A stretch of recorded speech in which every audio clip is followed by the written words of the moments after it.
Hey guys, I'm Adam from Top Dog, and this has been a long time coming. Years ago, I made a video about teaching the place command, but I've had a lot of requests to do it with a dog that's new to training, one that hasn't done it a long time. So I kind of walked through all the motions, but I was using a dog that already knew what place was.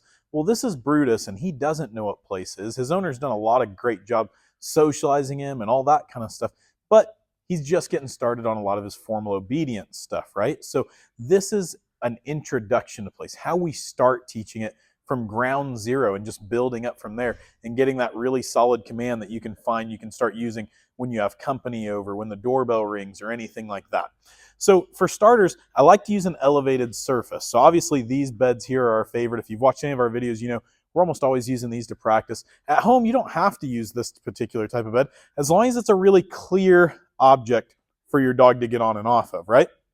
So if you were to layer up a few blankets or something like that, but just make sure it's a couple inches thick at least, and it's very obvious when your dog steps on and off of it. That'll make it way easier. As your dog progresses and gets more advanced, you can start using thinner stuff like a beach towel, a yoga mat, all that kind of stuff. But you want to start thick and make it easy for your dog to know when they're stepping on and off.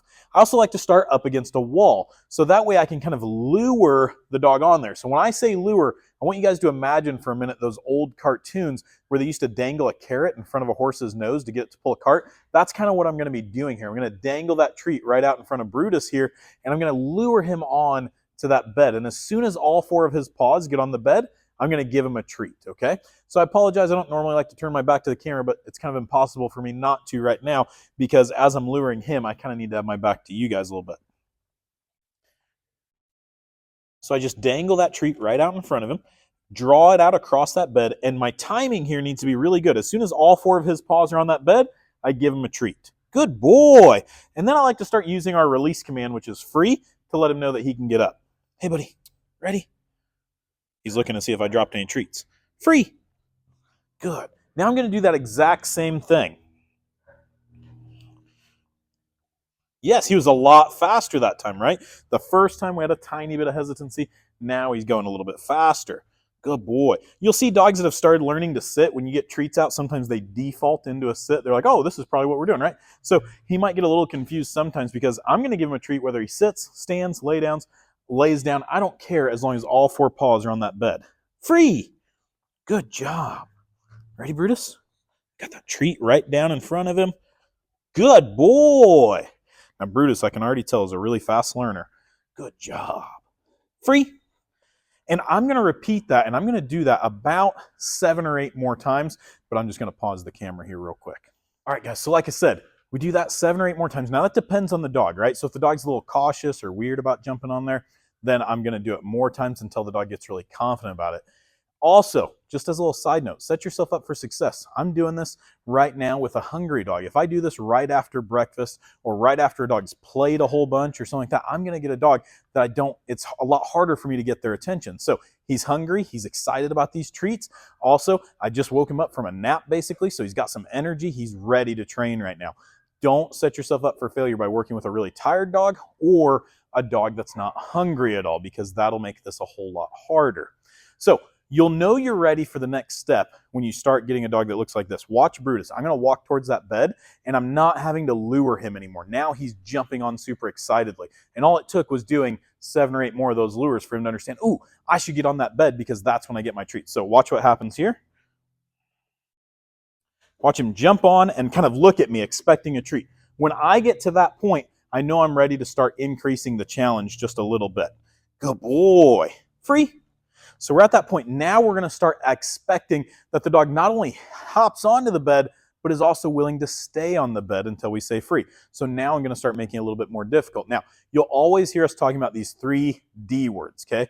These 3 D words that we're practicing, once we start expecting that dog to stay, are distance, distractions, and duration. And I'm going to explain them as I practice them here with Brutus. Hey, bud. Place. Oh, I should also add, you'll notice that now I'm starting to use the word place. And the reason for that is because now I'm I'm expecting him to start hopping on there readily. I don't say place at first. I wait until I start getting a dog that hops on readily before I say place. So we have this old saying in dog training, you don't name a behavior until you love the behavior. I love how excitedly he's getting on place now. So now I'm going to assign a name to that. Good boy. So those 3 D words. The first D word is distance. So I'm going to start stepping away from Brutus, putting some distance between us so he understands he needs to keep all 4 paws on that bed until I tell him F-R-E-E. If he tries to hop off, notice how I use my body language to block him and correct him. Uh-uh. Uh-uh. There we go. Good boy. Good. Free. And as I'm practicing distance, my goal is going to be to get a little bit further each and every single time I get away from him. So that time I got like 2 full steps away. This time I want to see if I can get 3 or maybe 4 steps away. Reload on our treats. Get him onto that place. Place! Always quick about hopping on there. I love it. There, I got a little bit further than last time. So every time I practice with him, I'm going to try to keep breaking my records. If he tries to hop off, notice how assertive I am with my body language. It's like a bouncer. Step in and cut that dog off. Get face to face with them so they don't try to test you and go around you. Yes, good boy. I'm going to try to break my record one more time. Each time I break a record, I always reward him. There it is. I broke my record again. Good job, buddy. Free. So every time I'm practicing with him, I'm trying to get a little bit better than I was the time before. And it's amazing how you just take little baby steps, but over the course of a week, like just now, we went from 2 steps to 3 steps to 4 steps. If I just keep doing that every day, getting a little better than yesterday, by the end of this week, I'll be able to walk around this whole training room and get 50, 60, 70 feet away from him, right? So that second D word is distractions. Now, the first distractions I want to encourage y'all to work on with him are going to be simply you doing stuff, moving around and changing up your body language and stuff, because way too many people tend to practice with their dog, and they do so in a way where they're staying so focused on the dog. They're like, okay, stay, stay, stay. If you notice, I never repeat myself.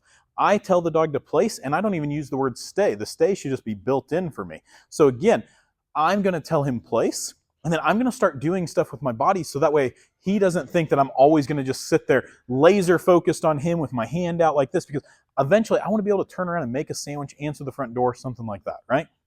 Ready, Brutus? Place. Good boy. Good. So I'm going to start moving around. Just starting off with little baby weird stuff. I'm going to turn my back to him. So again, all this is doing is letting him know that I'm not always going to be standing here face to face with him. I'm going to be doing other stuff. I like to go mess with stuff. Oh, what's this over here? That's weird. I like to drop stuff. Oh, good boy. Good. Free. Hey, yeah, you're free. And you get some dogs that start being like, well, why would I do free if I'm getting all these treats for hanging out on the bed? That's totally acceptable. This is also something we want to see. We want to see that when we're taking a break, the dog gravitates back towards the bed, because that's where all the prizes have been coming from, right? I've been getting lots of treats and rewards for hanging out on this bed, so I should hang out there more often. Now, I didn't tell him place right now, so I'm not going to confuse him by correcting him if he goes to jump off. Like if he takes a step off right now, I'm not going to correct him for that. If he feels like he's stuck on there, I might go ahead and tell him free at that point.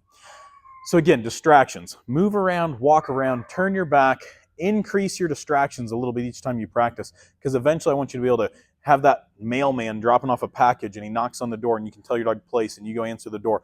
I want you to be able to put your dog on place while you invite some company into the house or something like that. I want you to be able to use that place command in a variety of ways, but way too many people are stuck with their dog where they're standing there with that hand out saying wait or stay or place or whatever. I want you to be natural about it, right? Start turning your back, stomping your feet, picking stuff up, putting stuff down, get creative about it. And we'll show you more about distractions here in a few days with him as well. You're a good boy. So the third D is duration, and that's simply how long he can handle staying on there, right? So free. You weren't even told to be on place just now, but you were just making yourself stay there. So if he wants to go check out that marker I dropped earlier, fine. Like I told him free, he's allowed to do whatever he wants. Hey, I'm going to get his attention back on me, put him back on place, place. Good boy. And there's a clock right behind the camera, so I'm going to look at that clock and I'm going to set a goal that we can go for 10 seconds, okay?